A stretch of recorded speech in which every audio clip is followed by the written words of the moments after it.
சொல்கிறான். அன்பர்களே, நாமும் அல்லாஹ்வை ஒவ்வொரு நாளும் நினைக்க வேண்டும். ரமதான் மட்டும் நினைக்கக்கூடியவர்கள் அல்ல, நாம் ரஹ்மானை நாள் முழுக்க நினைக்க வேண்டும். ரெண்டே விஷயத்தை தான் இன்னைக்கு சொல்ல போகிறேன். ரெண்டு செய்தி தான். காலையில் நினைக்க வேண்டிய சில வார்த்தைகள், இரவு படுக்கும் பொழுது நினைக்க வேண்டிய ஒரு வார்த்தை. இதை மட்டும் உள்வாங்கிக் கொண்டு இங்கிருந்து இன்றைக்கு நகருவோம். இது ஒரு ரொம்ப உங்களுக்கு ஒரு பாசிட்டிவ் எனர்ஜியை கொடுக்கும் என்று நான் நம்புகிறேன். முதல் விஷயம் என்ன, இன்னைக்கு தியான கூடங்கள் நிறைய நடக்குது பார்த்தீங்களா? வாங்க, நாங்கள் ஒரு சில சொல்லித்தரோம், இவ்வளோ ஃபீஸு கட்டுங்க, ஒரு நாள் ஃபுல்லாக உட்காருங்க என்றெல்லாம் கூட்டிகிட்டு போய் தியான கூடங்கள் நடத்தி அவர்களுடைய அந்த சில கவலைகளுக்கு, கஷ்டங்களுக்கு, நெருக்கடிகளுக்கெல்லாம் தீர்வை சொல்வதை போன்று ஒரு கட்டமைப்பு இருக்குது. ஆனால் அப்படி தியான கூடம் நமக்கு தேவையில்லை. ஒரு தனியாக ஒரு இடத்துல உட்கார்ந்து நாம் அல்லாஹ்வை கொஞ்ச நேரம் நமக்கு தெரிந்த திக்ருகளை சொன்னால் போதுமானது. மனதிற்கு தானாக நிம்மதியையும் அமைதியையும் அல்லாஹ் தந்து விடுவான். தஃப்சீர் குர்துபி என்று ஒரு நூல் இருக்குது. திருக்குர்ஆனுடைய விரிவுரைகளிலே பல விரிவுரைகள், அதிலே இது ஒன்று. அந்த விரிவுரையிலே ஒரு செய்தி இருக்கிறது. இன்னைக்கு ஓதப்பட்ட சூரா அல் கஹ்ஃபினுடைய ஒரு வசனத்திற்கு கீழே அந்த செய்தி வருகிறது. ஃபலவுலா இத்தஹல்த ஜன்னதக குல்த மாஷா அல்லாஹ் என்று துவங்கக்கூடிய அந்த வசனத்துக்கு கீழே இந்த செய்தி இடம்பெறுது.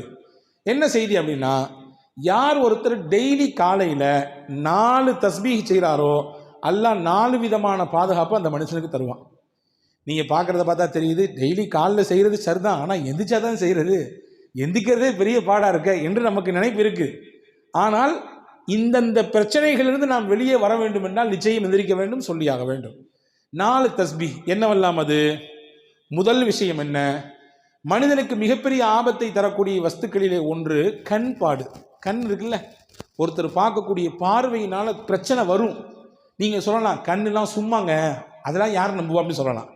ஹதீஸிலே வந்திருக்கிறது, சஹல் இப்னு ஹனீஃப் என்று சொல்லக்கூடிய ஒரு நபி தோழர், ரொம்ப பார்க்கறதுக்கு நல்ல வசீகர தோற்றம், பார்க்க ரொம்ப அழகாக இருப்பார். அந்த தோற்ற பொலிவு அப்படியே கண்ணை கவரக்கூடிய விதத்தில் இருக்கும். அவர் ஒரு நாள் திறந்த வெளி குளியலறையில் நின்று குளித்து கொண்டிருந்தார். திறந்த வெளி குளியலறை, அந்த வழியாக ஒருத்தர் வந்தார். அவருக்கு பேர் ஆமிர் இப்னு ரபியா. அவரை பார்த்த உடனே, இந்த மாதிரி ஒரு பேரழகரை நான் உலகத்தில் பார்த்ததே இல்லையே, இம்புட்டு அழகாக இருக்கிறாரு என்று அப்படி ஏங்கி சொன்னார். சொன்னி முடிச்சது தான் தாமதம். குளித்து கொண்டிருந்த அந்த சஹல் இப்னு ஹனீஃப் என்று அப்படி பொத்துன்னு மயக்கம் போட்டு கீழே விழுந்துட்டார். கீழே விழுந்தா மூச்சு பேச்சு இல்லை, எந்திரிக்க மாட்டேங்கிறாரு. இப்போ சுற்றி இருந்தவங்களாம் என்னென்னமோ செஞ்சு பார்க்குறாங்க, ஒன்றும் கதை நடக்கலை. நேராக தூக்கிட்டு ரசூல்லாட்ட போயிட்டான். யார் ரசூலுல்லாஹ், குளிச்சிட்டு இருக்க தமான கீழே விழுந்துட்டாரு, ஒன்றும் மூச்சு பேச்சு இல்லாமல் கிடக்கிறாரு, என்ன ஆச்சு ஏதாச்சுன்னு தெரியல. ரசூலுல்லாஹ் விசாரிச்சாங்க, என்ன நடந்துச்சுன்னு கேட்டாங்க. இங்கே மாதிரி அந்த சைடில் ஒருத்தர் வந்தார், அவர் பேர் ஆமிர் இப்னு ரபியா. அவர் இப்படி சொன்னார், இவருடைய அந்த அழகை பாட்டு, தோற்றத்தை பாட்டு, இப்படி அழகாக இருக்கிறாரு அப்படின்னு சொன்னார். அப்படின்னு சொன்ன உடனே ஸல்லல்லாஹு அலைஹி வஸல்லம் அங்கே நமக்கு எல்லாத்துக்கும் சேர்த்து ஒரு பாடம் சொல்லி தந்தாங்க. என்ன தெரியுமா சொன்னாங்க? மன் ரஆ ஷையன் ஃபஅஜபஹு ஃபகால மாஷா அல்லாஹ் லா குவத இல்லா பில்லா. உங்களுக்கு ஏதாவது பிரமிப்பை தரக்கூடிய விஷயத்தை நீங்கள் பார்த்தீங்கன்னா என்ன சொல்லுங்க? மாஷா அல்லாஹ் லா குவத இல்லா பில்லா, இப்படி சொல்லுங்க. இப்படி சொன்னீங்கன்னா உங்களுக்கு பிரமிப்பை தரக்கூடிய விஷயம் உங்களுக்கு நடந்தால் நீங்கள் சொல்லுங்க. அல்லது நமக்கு தெரியும்ல, நம்மள்ட்ட இது அழகாக இருக்குது, இன்றைக்கி போட்டிருக்கக்கூடிய ட்ரெஸ் நல்லா இருக்குது, நம்ம வாங்கியிருக்கக்கூடிய கார் நல்லா இருக்குது, நம்ம வச்சிருக்கக்கூடிய பைக்கு நல்லா இருக்குது, நம்ம கட்டியிருக்கக்கூடிய வீடு நல்லா இருக்குது அப்படின்னு நமக்கு தெரியும். நீங்கள் எல்லாம் முடிச்சு இந்த விஷயத்தை செஞ்சுருங்க. மாஷா அல்லாஹ் லா குவத்த இல்லா பில்லா இப்படி சொல்லிட்டீங்கன்னா என்ன நடக்கும்? கண் பாடிலிருந்து என்ன பிரச்சனை ஏற்படுமோ அதெல்லாம் ஏற்படாது. கண்ணினால் என்ன பிரச்சனை ஏற்படுமோ அது ஏற்படாது. இதை சொல்லிவிடுங்கள் என்று பெருமானா ஸல்லல்லாஹு அலைஹி வஸல்லம் சொல்லிட்டு அடுத்து நடந்தது தான் செய்தி. இந்த ஆமிர் இப்னு ரபியாவை பக்கத்தில் கூப்பிட்டு அவரை ஒது செய்ய சொன்னாங்க. தண்ணீரை வச்சு ஒது செய்ய சொன்னாங்க. அவருடைய முகம், கை, கால் எல்லாத்தையும் கழுகினார். ஒரு அறிவிப்பிலே வந்திருக்கு, அவருடைய உடலை முழுக்க கழுக சொன்னார்கள். கழுகி அந்த தண்ணீரை தூக்கி அந்த படுத்து கிடந்தார், மூச்சு பேச்சு இல்லாமல் அவர் மேலே அப்படி ஊற்றி விட்டாங்க.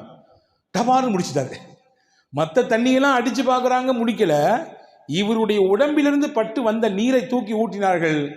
மயங்கி கடந்த அந்த சஹல் இப்னு ஹனீஃப் என்ற சஹாபி எழுந்தார். பெருமானா ஸல்லல்லாஹு அலைஹி வஸல்லம் லில் ஐனி ஹக்குன், கண்ணுக்கும் சில விஷயங்கள் இருக்கிறது, எனவே அந்த விஷயத்தில் நீங்கள் கவனமாக இருங்கள் என்று பெருமானா ஸல்லல்லாஹு அலைஹி வஸல்லம் சொல்லி தந்தாங்க. எனவே தான் நம்முடைய முன்னோர்கள் எல்லாம் வீடுகளுக்கு முன்னால் சில வாசகங்களை பொறித்திருப்பார்கள்.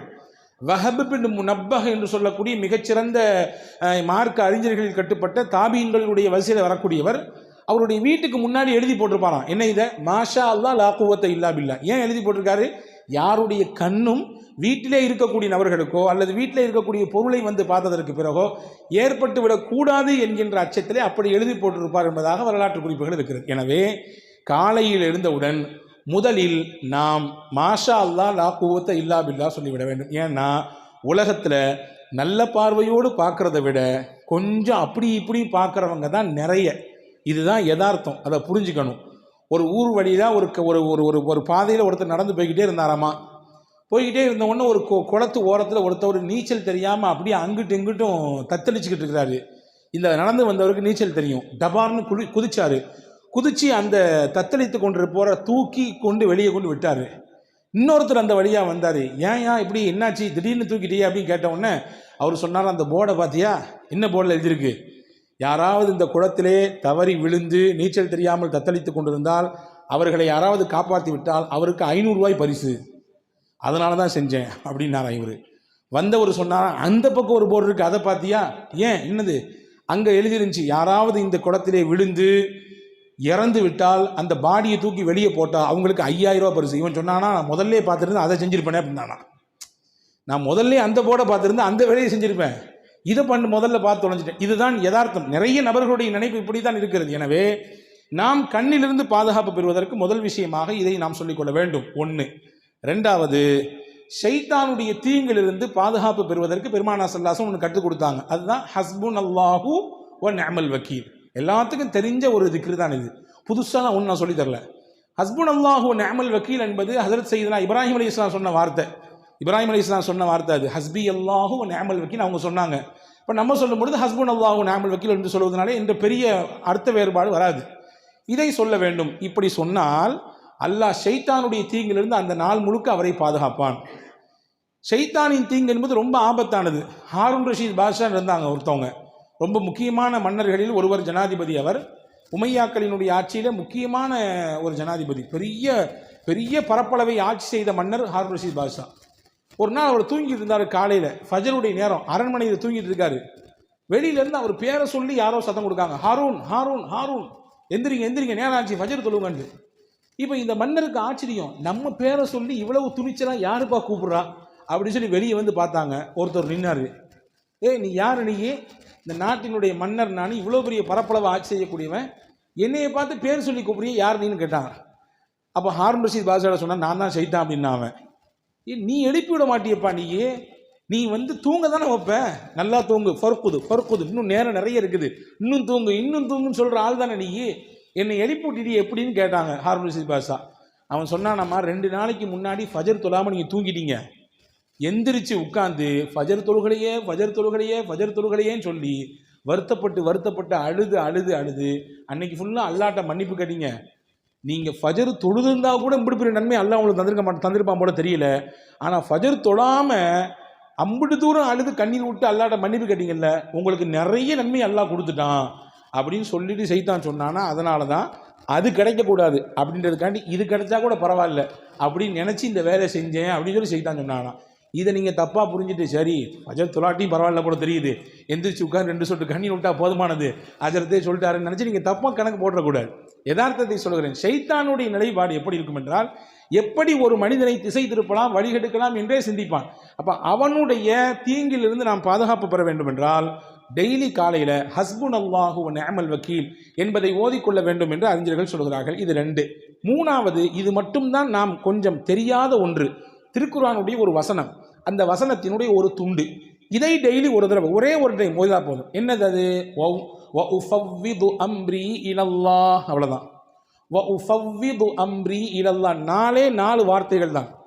என்னுடைய மொத்த பொறுப்பையும் அல்லாஹ்விடத்திலே ஒப்படைத்து விடுகிறேன். இதுதான் இதனுடைய பொருள். இதை ஓதுனா என்ன கிடைக்கும்? மனிதர்கள் என்ன மாதிரியான தீங்கெல்லாம் செய்வார்களோ அந்த தீங்கின் மொத்தத்திலிருந்தும் அல்லாஹ் நம்மை பாதுகாப்பான்.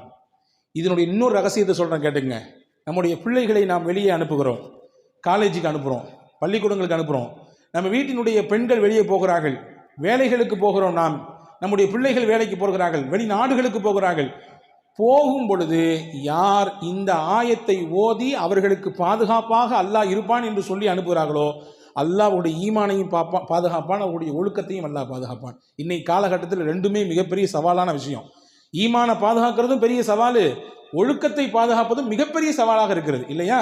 ஒழுங்கீனமான காட்சிகள் எத்தனை எத்தனை நடக்குது பார்க்குறோமா இல்லையா?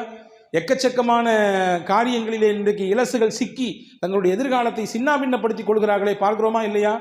எனவே இதை ஓதி விட வேண்டும். ஓதினால் அல்லாஹ் மனிதர்களிடத்திலிருந்து கூடாத நட்பு கேடாய் முடியும் சொல்லுவாங்களே, அந்த மாதிரியான கூடாத நட்புகளிலிருந்து, கூடாத சகவாசத்திலிருந்து என்னென்ன தீங்குகள் வருமோ அந்த தீங்கை எல்லாம் அல்லாஹ் பாதுகாப்பான். காரணம், இந்த வசனத்தினுடைய அடுத்த பகுதி சொல்கிறது, இன்னல்லாஹ பசீரும் பில் இபாத். அல்லாஹ் தன் அடியார்களை உற்று நோக்கக்கூடியவனாக இருக்கிறான். உற்று நோக்கக்கூடியவனாக இருக்கிறான், கண்காணிச்சுட்டே இருக்கான். இப்போ இதை நீங்கள் ஓதுனீங்கன்னா நிச்சயமாக அல்லாஹ்வின் வளையத்திற்குள்ளே நாம் இருப்போம். நாம் யாரை வெளியே அனுப்புகிறோமோ அவர்கள் இருப்பார்கள். இது மூணாவது. நாலாவது விஷயம் என்ன? காலைல எந்திரிச்சவன சொல்ல வேண்டியது, ஹதரத் சையதுனா யூனுஸ் அலைஹிஸ்ஸலாம் சொன்ன ஒரு கலிமா. என்ன கலிமா அது? சொல்ல தானே நீங்கள் இருக்கிறீங்க, நீங்கள் சொல்லிதாங்க என்று நீங்கள் கேட்கறது புரியுது.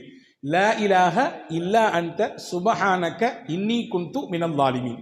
இது ஒரே ஒரு தடவை காலை ஓதினால் என்ன கிடைக்கும்? இன்னைக்கு உச்சகட்டமான நோயாக இருக்கக்கூடிய எல்லாத்துக்கும் இருக்குது. சின்ன பிள்ளையிலேருந்து வயசான பெரியவங்களே இருக்குது. என்ன? கவலை கவலை கவலை. எதையாவது நினச்சி கவலை, எதையாவது நினச்சி புலம்படி இல்லையா? அந்த கவலைகளிலிருந்தெல்லாம் அல்லாஹு தஆலா வெளியே கொண்டு வருவான் மனிதனை. ஹஜ்ரத் யூனுஸ் அலைஹிஸ்ஸலாமுக்கும் கவலை இருந்தது. அல்லாஹ் குர்ஆனிலே சொல்கிறான், வ கதாலிக நுஞ்சில் முஃமினீன். ஹஜ்ரத் யூனுஸ் அலைஹிஸ்ஸலாம் மீன் வயிற்றுக்குள்ளே இருந்தார்கள். ஒரு விஷயம் செய்யக்கூடாது, அதை செய்தார்கள். அல்லாஹ் ஒரு சின்ன மாற்றத்தை கொடுக்க நினைத்தான். மீன் வயிற்றுக்குள்ளே வைத்தான். 40 நாட்கள் இருந்தார்கள். அவர்கள் 3 இருளிலே சிக்கி இருந்தார்கள். கடலின் ஆழம், கடல், இன்னொன்று மீன் வயிறு. அங்கே இருந்து கொண்டுதான் இந்த கலிமாவை ஓதினார்கள். அல்லாஹ் சொல்லுகிறான், இந்த கலிமாவை மட்டும் யூனுஸ் ஓதாமல் இருந்திருந்தால் அவர் அதே மீன் வயிற்றுக்குள்ளே கியாமத் வரை இருந்து போயிருப்பார். மறுமை வரை அந்த மீனுக்குள்ளேயே இருந்து போயிருப்பார் என்று அல் குர்ஆனிலே சூரா சாஃபாத்திலே அல்லாஹ் சொல்லுகிறான். இப்போ என்ன சொல்ல வரேன்னா, அல்லாஹ் சொல்றான், ஃபனஜ்ஜைனாஹு மினல் கம்.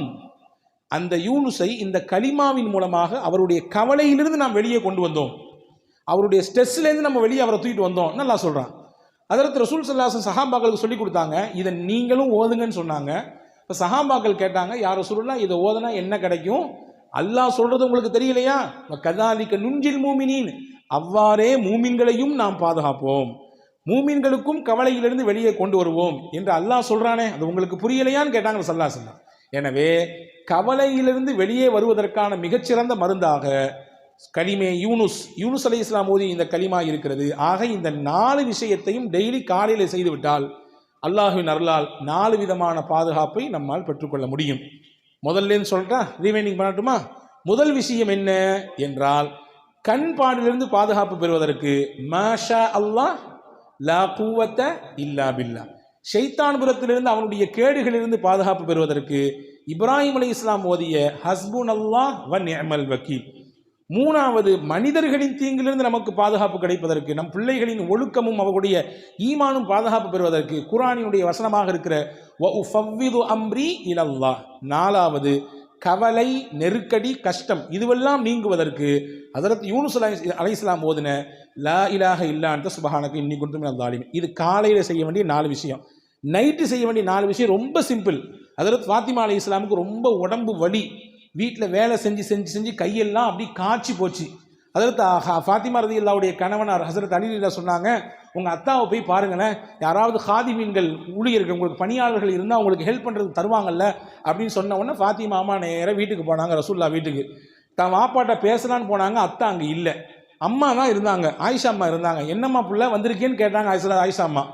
ஹஜ்ரத் ஃபாத்திமா அம்மா சொன்னாங்க, இதுதான் கதை, கையெல்லாம் காய்ச்சி போச்சு, வீட்டில் ஆள் இல்லை ஹெல்ப்புக்கு, ரொம்ப கஷ்டமாக இருக்குன்னு சொன்ன உடனே ரசூலுல்லாஹ்ட்ட சொல்லி ஏதாவது பணியாளர் கிடைத்தால் நன்றாக இருக்குமே என்று கேட்டுவிட்டு போக வந்தேன். வாப்பா இல்லைம்மா, வந்த உடனே நான் கதையை சொல்கிறேன். ஹஜ்ரத் ஃபாத்திமா போன பின்னாடி ரசூலுல்லாஹ் கொஞ்ச நேரம் பின்னாடி வந்தாங்க. ஹஜ்ரத் ஆயிஷா அம்மா கதையை சொன்னாங்க. ரசூலுல்லாஹ் வீட்டில் கூட உட்காரல, மகளாச்சே, ரொம்ப பிரியமான பிள்ளையாச்சே, கிளம்பி நேராக போயிட்டாங்க. ஹஜ்ரத் ஆயிஷா ஹஜ்ரத் ஃபாத்திமா அம்மா வீட்டுக்கு போயிட்டாங்க. ஃபாத்திமா ரலியல்லாஹு தஆலா அன்ஹா அவர்களும் அலி ரலியல்லாஹும் கட்டில் இருக்கிறார்கள். ரசூலுல்லாஹ் 2 பேத்துக்கு நடுசுல போய் உட்காந்துட்டாங்க. உட்காந்துட்டு சொன்னாங்க, உங்களுக்கு பணியாளர் கேட்பதாக நீங்கள் கேட்டதாக வந்த செய்தி எனக்கு வந்துச்சு, நான் அதை விட சிறப்பான ஒன்றை உங்களுக்கு சொல்லித்தரேன். டெய்லி நீங்கள் இதை ஃபாலோ பண்ணிங்கன்னா உங்கள் உடலில் எவ்வளவு பெரிய களைப்பு இருந்தாலும், எவ்வளவு பெரிய சோர்வு இருந்தாலும், மனசில் எவ்வளவு பெரிய பாரம் இருந்தாலும், உடலுக்கும் மனதிற்கும் சேர்த்து ரசூலுல்லாஹ் சொன்னாங்க, வேலை செஞ்சு செஞ்சு உடல்லாம் டயர்டாக இருக்குது, அல்லது நீங்கள் ஏதோ ஒரு மன உளைச்சலில் போய் சுற்றிக்கிட்டே இருக்கிறீங்க, நைட்டு தூங்க வர்றீங்க, ஹஜ்ரத் ரசூல் சொன்னாங்க, இதை செஞ்சீங்கன்னா 2 விதமான கவலையும் 2 விதமான பாரத்தையும் அல்லாஹ் போக்குவான். என்னெல்லாம் செய்யணும்? சுபஹானல்லாஹ் 33 தடவை சொல்லுங்க, அல்ஹம்துலில்லாஹ் 33 தடவை சொல்லுங்க, அல்லாஹு அக்பர் 34 தடவை சொல்லுங்க. இதுதான் உங்களுக்கு பெஸ்ட்டு. எதை விட நீங்கள் கேட்டு வந்தீங்கல்ல, பணியாளர் இருந்து உங்களுக்கு ஹெல்ப் பண்ணால் கொஞ்சம் வேலை பளு குறையும் நினைக்கிறீங்க, அப்படி தானே? வேலையில் கொஞ்சம் பளு குறையும், கொஞ்சம் ரிலாக்ஸாக இருக்கலான்னு. இல்லை, உங்கள் வேலையை நீங்களே செய்யுங்க, உங்களுக்கு ஹெல்ப்பர்லாம் தேவையில்லை. எவ்வளவு பெரிய வேலை செஞ்சு நீங்கள் தயாரானாலும் வந்து நைட்டு படுக்கும்போது இதை ஓதிட்டு படுங்க. அல்லாஹ் பணியாளரை விட சிறந்த ஒரு மருந்தை இதன் மூலமாக உங்களுக்கு தருவான், மனதிற்கும் தருவான், உடலுக்கும் தருவான் என்றார்கள் அருமை நாயகம் ஸல்லல்லாஹு அலைஹி வஸல்லம். எனவே காலையில் 4 வார்த்தை, இரவு தூங்கும் பொழுது 3 வார்த்தை, மொத்தம் ஒரு நாளைக்கு 7 தஸ்பீஹ் தான். ஓதி பழகி பாருங்கள், நிச்சயமாக உங்களுக்கும் சேர்த்து என்னோடு சேர்த்து எனக்கும் நான் சொல்லிக் கொடுக்கிறேன், பெரும் மாற்றத்தை நம் வாழ்க்கையில் பார்க்க முடியும். வல்ல அல்லாஹ் அப்படிப்பட்ட சிறந்த சிந்தனையோடு வாழக்கூடிய தௌஃபீக்கை உங்களுக்கும் எனக்கும் எல்லா மக்களுக்கும் வழங்குவானாக. ஆமீன். பிஹக்கி செய்தனா